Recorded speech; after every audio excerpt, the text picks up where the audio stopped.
Boa tarde, gente. Bem-vindo mais uma vez ao nosso podcast. No episódio de hoje, a gente vai falar de uma coisa muito sensível, que é a questão racial. O Brasil é um país muito grande em população negra e o mercado de trabalho, muitas vezes, eles não trazem essas pessoas para isso. E aqui, nosso convidado de hoje, temos Emerson, professor de História, Sociologia e Filosofia das Escolas Estaduais João Batista e Antônio José Leite. Aqui a gente vai fazer algumas perguntinhas para ele relatar como que foi a experiência dele no ambiente de trabalho. Boa tarde, professor. Boa tarde, professor. Tudo bem? Tudo. Tá bem, professor? Tudo bem. Vamos começar com uma pergunta bem simples. Vamos se dizer. Quando você começou a trabalhar, como foi sua primeira experiência em termos de acolhimento no ambiente de trabalho? Como eu comecei a dar aula em cursinho, né, foi um acolhimento diferente de escola, né? A atividade é a mesma, mas o acolhimento é diferente porque um cursinho é um grupo de alunos que já terminaram o ensino médio, eles querem entrar na faculdade.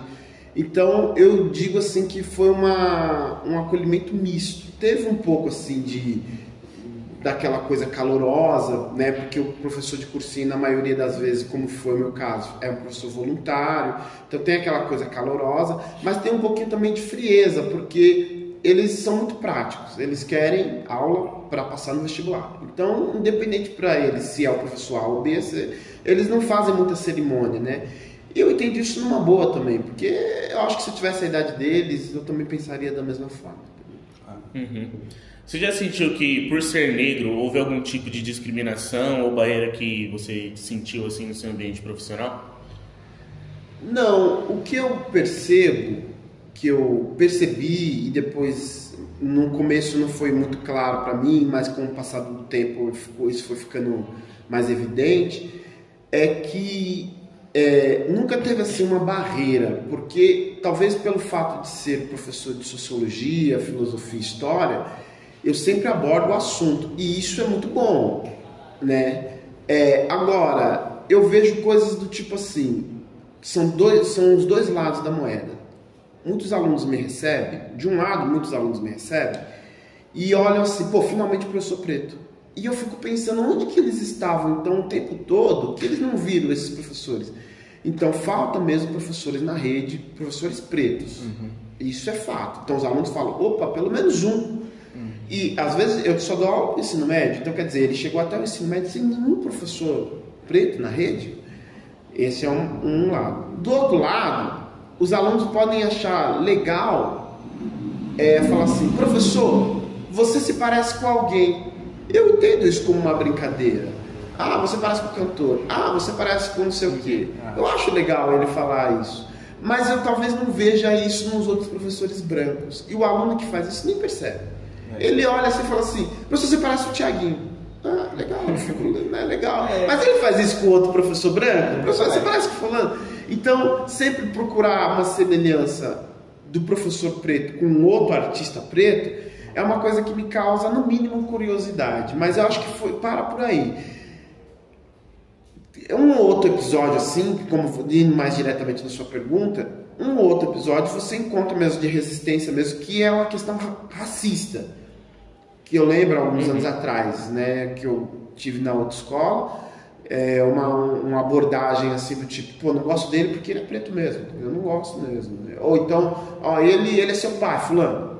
Você fica meio assim, por que eu sou pai dele? E não sou pai do outro, da outra.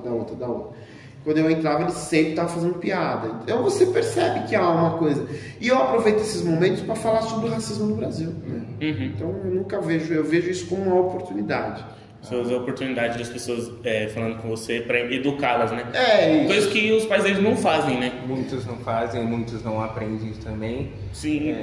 Uma pergunta, professor, saindo da sua área de profissional de professor, eu queria saber, porque se você vê nos hospitais, tipo, não tem muitos negros também. Uhum. E eu queria saber, tipo, você já foi recepcionado por algum negro assim? Não, nunca. Um médico negro nunca. Também não lembro, você lembra de ter já... Não. Eu vejo enfermeiras negras, né? Preto, a gente pode falar preto, porque preto, o termo preto não é racista. Uhum. Pelo contrário, o IBGE classifica afrodescendentes como pretos, né? Então é um termo, inclusive, legitimado.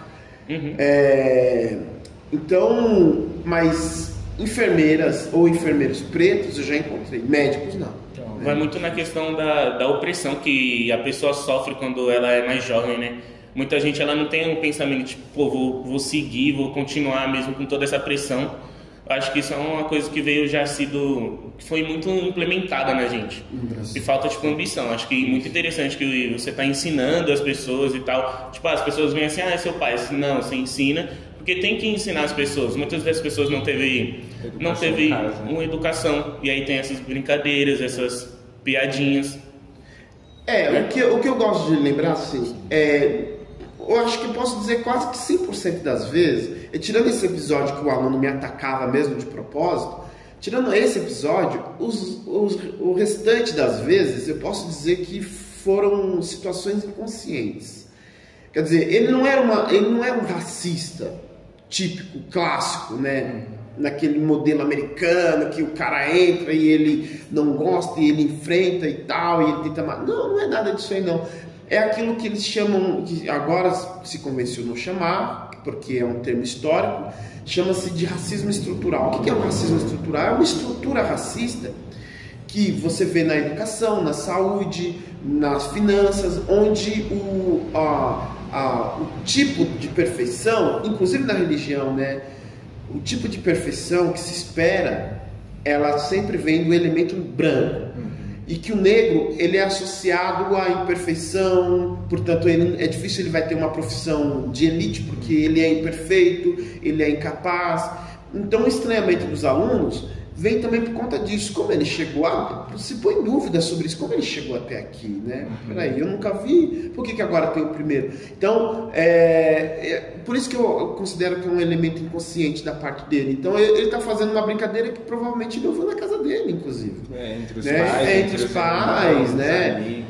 E você chegar e sentar mesmo com o aluno, chamar ali fora, sentar no corredor, assim as pessoas vão olhar e falar: o que o professor está conversando com o aluno sentado no corredor?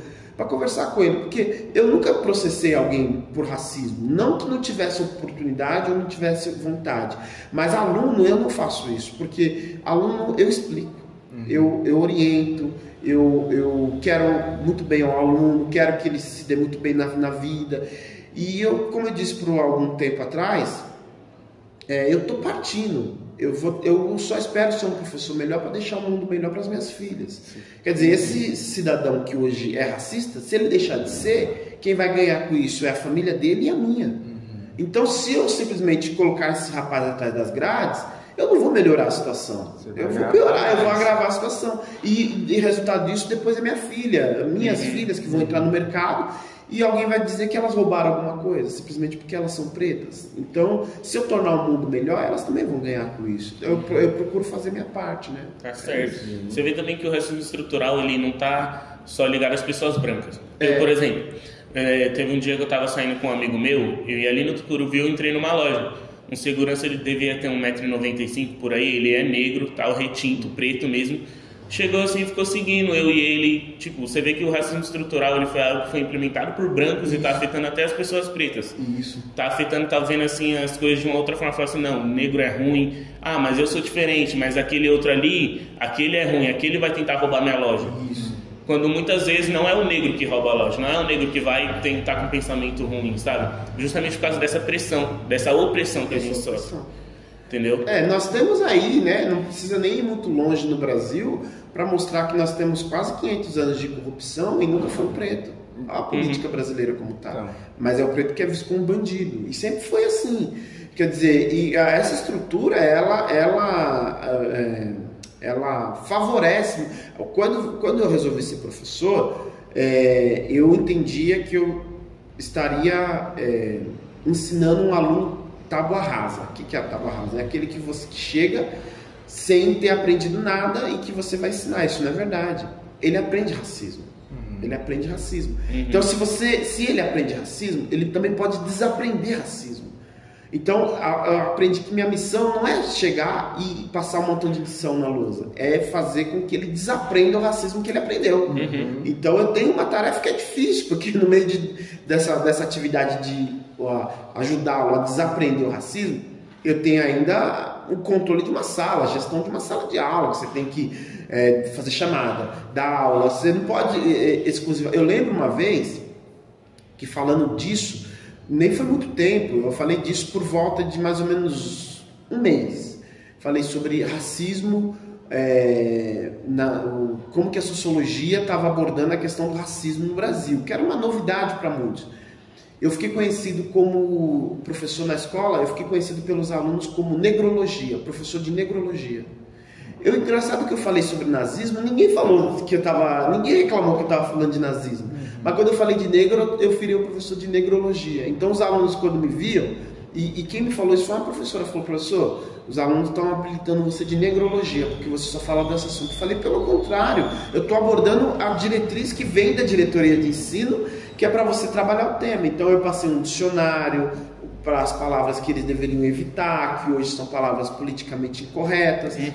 E aí os alunos pegaram que eu era o professor de negrologia, mas eu não fiquei nem um pouquinho ofendido. Eu entendi que tudo que é novo estranha, né? Talvez esse segurança, ele não tem a oportunidade que a gente tem aqui hoje, sabe? Eu dou aula para o EJA e às vezes eu dou aula para senhores que têm a idade do meu pai, da minha mãe, e eles falam assim: professor, eu nunca soube disso. Professor, eu nunca soube disso. Como assim? Falar que a coisa está preta é errado. Eles nunca ouviram falar isso, né? Então, você tem que desfazer todo o ambiente racista da qual ele foi criado. E ele é negro, ou ela é negra, né? E eu me sinto privilegiado de falar do assunto. Eu me sinto triste porque demora, né? Sim. Só isso. Demora muito pra gente passar para outro tema, porque a gente fica muito tempo falando disso, entendeu? Mas é algo importante. Mas é algo importante. Não tira. Se for necessário falar um ano só disso, a gente fala. Ainda que eu seja chamado de negrologia, entendeu? Matéria de negrologia. Fala, fazer o quê? É isso, né? Professor, o que você acredita assim, que poderia mudar para as pessoas negras terem mais acesso às oportunidades, acesso a posições de lideranças, a lugares? Olha, é uma pergunta difícil, viu? Parece que não, parece até que é um lugar comum. O professor, se ele é da educação, ele vai dizer que é a educação que... É lógico que é a educação, mas não é só isso.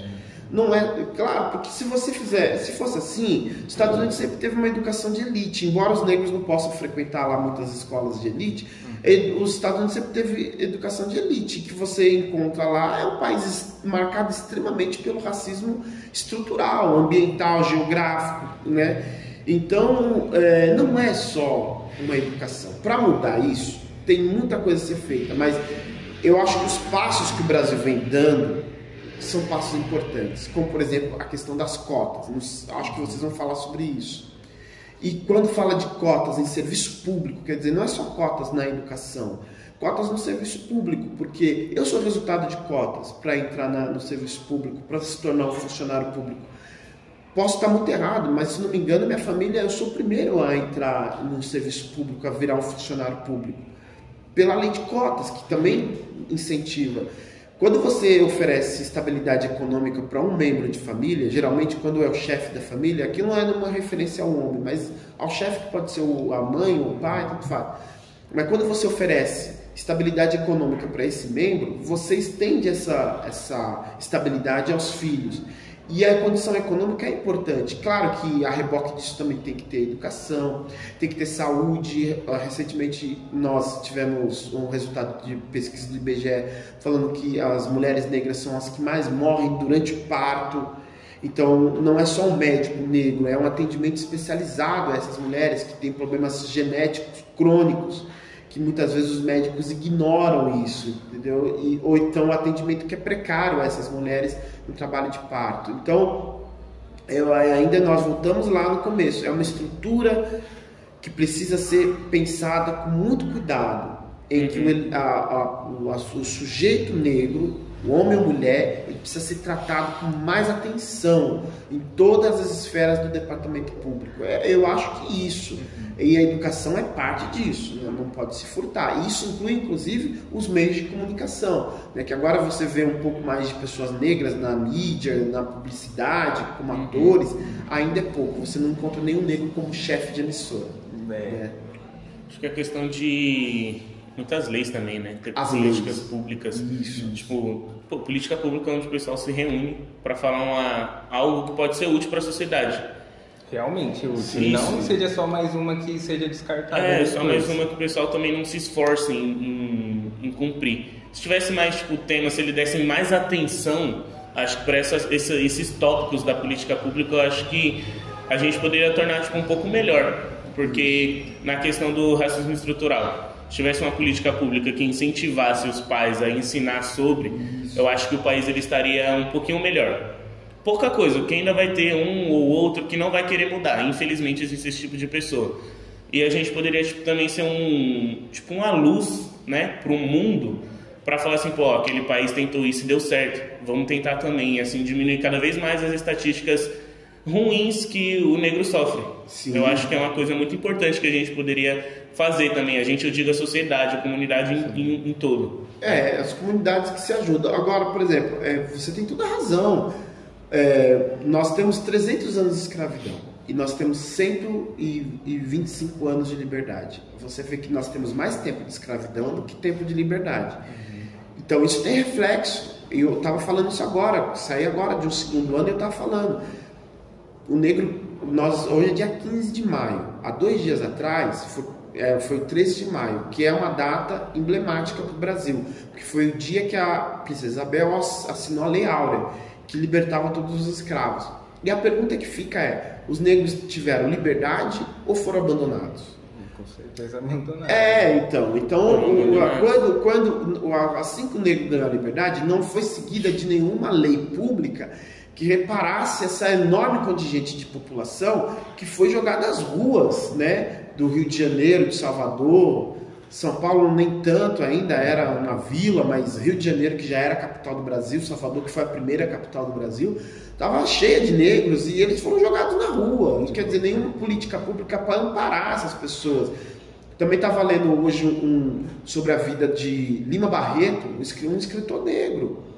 Ele terminou seus dias alcoólatra dentro de um manicômio, preso dentro de um manicômio, foi considerado doido. Um dos maiores escritores brasileiros negro, depois do Machado de Assis, o maior escritor negro sem dúvida nenhuma, Lima Barreto. Então, a vida dele reflete muito do aspecto da frustração do negro brasileiro, que quando ele tentou ascender na carreira de escritor, ele não teve sucesso. Só muito tempo depois é que ele foi reconhecido, mas durante muito tempo ele foi um alcoólatra. E ele nasceu justamente no dia 13 de maio. Ele nasceu no dia 13 de maio de 1885, 3 anos depois. O 13 de maio foi marcante para ele também, porque foi aniversário dele, foi quando o Brasil assinou a liberdade dos escravos, e ele foi jogado às ruas, né? Praticamente foi um autodidata. Isso acontece muito. É muito ruim quando a única oportunidade que o negro tem é na música e no futebol. É muito ruim isso, né? Ou no esporte também. No esporte, qualquer um outro, né? Mas especificamente o Brasil, que tem uma tradição no esporte. É legal a prática do esporte. É ruim quando o negro só é visto ali, né? E nós somos a maioria da população. Então, há um desequilíbrio, inclusive nas profissões, né? Se o negro é a maior parte da população, porque ele não é a maior parte dos médicos, mas ele é a maior parte dos presos. Sim. A maior parte dos presos brasileiros são negros, mas ele não é a maior parte dos advogados. E muitos desses presos são presos injustos. Exatamente. Isso por exemplo, as abordagens. Me abordou por quê? Pareceu suspeito. Exatamente. Mas por que pareceu suspeito? Me prendeu por quê? Achei que era suspeito. Mas por quê? Só porque eu sou negro, tô andando na rua. Eu, assim, claro, à noite tem um perigo, sim. Claro. Mas eu não vejo problema de andar na rua à noite. Claro. Imagina assim, eu tô indo sair, me divertir, tô no meu dia de folga, fui num cinema, o cinema acabou 11h30, eu tô voltando pra casa. Não tem porquê a sociedade cair tanto em cima disso, que é só porque é preso e tá andando à noite na rua, ele vai estar saindo assaltar, tá saindo sequestrar. É uma coisa que poderia mudar, mas as pessoas não querem que mude. Elas vivem falando assim, tem que mudar. Não, eu vejo isso, mas o que todo mundo faz para mudar? Quem é que puxa o primeiro, quem é que faz a sua parte individual. Também uma coisa que eu tenho assim, ideia é tipo marketing. Ele é influenciado pelo consumo, mas por que eles não mudam o aspecto dos pretos, tanto em filmes, em desenhos? Por que eles não aumentam a quantidade? Muitos dos nossos, eles eram tratados como ladrão, ou era aquele bom em esporte. Futebol. Nunca é aquele rico é sempre aquele secundário que alguém vai gostar só para ter mais consumo sobre o filme. Até mesmo também você vê nos comerciais, aí colocado como sempre para chamar atenção. Tipo, chamar atenção, mas não no sentido bom, um exemplo, a mulher preta. Você vai ver muitos comerciais o que eles colocam mais em ênfase. Não é o bom de ser preto, não é, tipo, pô, ela tem um cabelo da hora, coloca o corpo dela, por exemplo. Fala assim, não, tem que ser essa, ela tem que tá sendo mostrada pra isso, pra aquilo, sabe? Isso. Você vê que isso é uma coisa muito... Tipo, é muito tirado do eixo que a gente quer chegar. Muito tirado, fala assim, a gente quer chegar nisso, tipo, quer ir pra cá, e a gente vai pra lá. Colocando essas coisas, a gente nunca tipo, as empresas elas nunca tentam colocar um negro em posição de rico, como falou, posição de alta condição social. Alta condição social. Pensando, você tem toda a razão, acho que vocês resumiram muito bem. Você pegar alguns anos atrás, ainda hoje, alguns anos, a gente pode falar até do último carnaval, o Brasil é uma pirâmide, imagina uma pirâmide, né? A base dessa pirâmide é a mulher preta. A base dessa pirâmide. Então a pirâmide ela começa assim, é o homem branco, depois do homem branco a mulher branca, depois da mulher branca o homem preto e abaixo de todos é a mulher preta. Quer dizer, ela aparece no carnaval. Ela aparece lá no carnaval como uma mulata, quer dizer, é um termo que nem se usa mais. Quando eu falei para você que eu estava explicando para os alunos do EJA que alguns termos não se usa mais, e eu falei sobre mulata, o termo mulata não se usa mais para se referir a uma mulher preta, porque mulato vem de mula, né? Então não se usa mais o termo mulata. E eu explicando isso, e elas ficaram assim, mas por que falam isso no carnaval? Por que falam isso? Pois é, isso impregnou. Dificilmente as escolas de samba, elas aceitam uma outra descrição da mulher preta que não seja mulata. Quer dizer, eu frequento escola de samba, eu sei como é que é lá, não adianta, se você chegar lá para tentar explicar com um tom professoral, você acaba apanhando lá, né? Eles não querem saber mas isso é racismo ou não. E o curioso é que muitas escolas de samba depois trabalham o tema do racismo, mas quando você está dentro da quadra para falar sobre isso, não é bem visto não, viu? Eu falo por experiência de quem está de dentro, né? E essas meninas, é curioso, depois você pega... Elas exercem, infelizmente, sempre atividades secundárias, como você usou aí, atividades secundárias. O único destaque que ela tem é quando ou ela vai ser a passista, ou a rainha da bateria, ou quando ela aparece com um corpo escultural ali no carnaval e todo mundo fala, nossa, que mulher. Aí alguém lembra que ela é mulher, alguém fala, nossa, que mulher bonita. Mas só nessa hora, acabou o carnaval, ninguém nem lembra que ela é mulher, né? Eu acho que é quando acabou a exposição do corpo dela.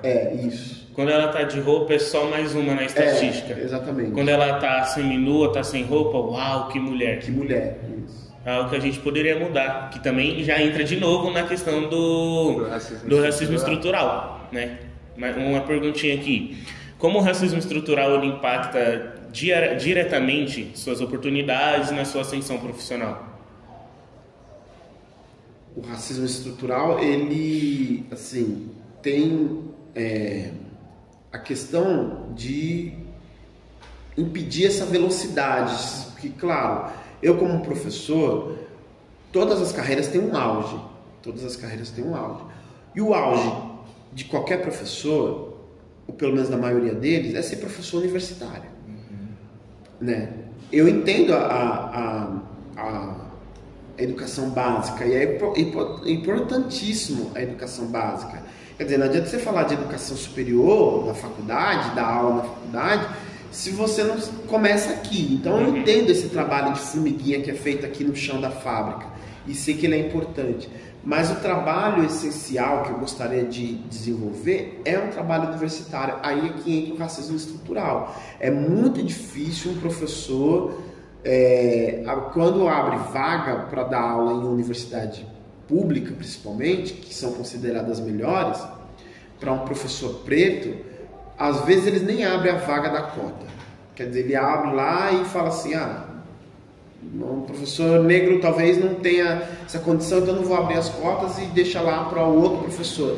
E isso é muito ruim. Então, o racismo estrutural, você vê assim, nesse sentido. Eu passei pela universidade, estou terminando o meu mestrado, né, minha dissertação, e quer dizer, eu estava olhando, eu não tive nenhum professor preto, nem professora preta, mas tive alunos, colegas de turma pretos, mas professores não, né? E um salário de um professor universitário é muito maior. Então aqui eu estou falando da minha carreira, mas eu imagino que em outras carreiras, por exemplo, eu não conheço nenhum juiz esses midiáticos que estão por aí, eu não conheço nenhum juiz preto, entende? Claro que deve ter, mas se tem é um ou dois, eu não conheço nenhum, né? Teve um que aposentou recentemente, mas lá são 11 do Supremo Tribunal Federal, são 11, e não tem nenhum preto, né? Então, quando eu digo que a mulher branca, mesmo sabendo de todos os problemas da mulher, a mulher branca ainda está à frente do homem preto, e sobretudo da mulher preta, não é uma mera especulação, né? As estatísticas mostram isso, entendeu? Então, o racismo estrutural, ele impede a ascensão da minha carreira, na medida em que nós ainda estamos discutindo se é válido a cota ou não. Quando você pega os alunos cotistas dentro das universidades públicas, o desempenho deles são excelentes, mas nós ainda estamos discutindo se a cota é válida ou não. Então, quer dizer, o racismo estrutural, ele ainda impede uma discussão pelo menos franca do caso. Se a prática por si só não é evidente, então que pelo menos nós fizéssemos uma discussão franca sobre o assunto, mas nem isso tem sido cogitado, entendeu? Nem isso. Você acha que, tipo assim, no seu caso, o governo, ele, com algumas políticas, algumas leis e, claro, né, preconceito e discriminação, atrapalhou para você ser uma pessoa em um cargo maior? Atrapalha porque você... o que você tem visto?